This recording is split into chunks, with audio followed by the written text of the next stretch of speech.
দুধমা হালিমাকে যেভাবে সম্মান করতেন প্রিয় নবী সাল্লাল্লাহু আলাইহি ওয়াসাল্লাম। মহানবী হজরত মোহাম্মদ সাল্লাল্লাহু আলাইহি ওয়াসাল্লাম জন্মের আগেই তার বাবা ইন্তেকাল করেন।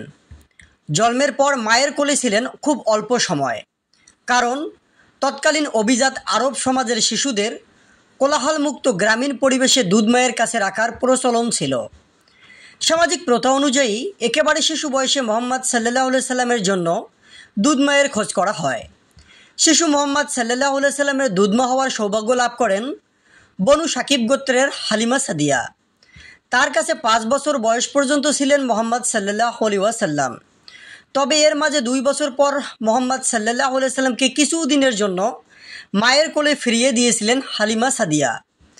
কিন্তু মক্কার আবহাওয়া তখন অনেক খারাপ ছিল, মহামারী ছড়িয়ে পড়েছিল সবখানে।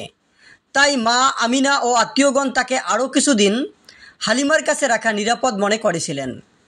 5 বছর বয়সের পর শিশু মোহাম্মদ সাল্লাল্লাহু আলাইহি সাল্লামকে মা আমিনার কাছে একেবারে ফিরিয়ে দিয়েছিলেন দুধমা হালিমা। তবে এর কয়েক বছর পর মা, দাদা ও পরিণত বয়সে একান্ত আপনজন চাচাকে হারান তিনি। একে একে সব আপনজনকে হারালেও দুধমা হালিমা বেঁচে ছিলেন দীর্ঘদিন।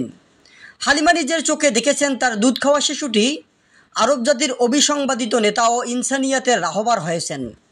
তিনি হয়েছেন রহমাতুল্লিল আলামিন।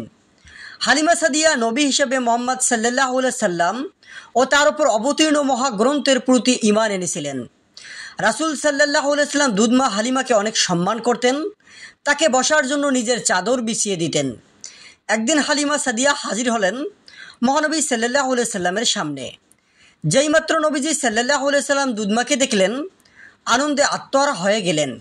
ভক্তি ও শ্রদ্ধায় বলতে লাগলেন, উম্মি উম্মি, আমার মা, আমার মা।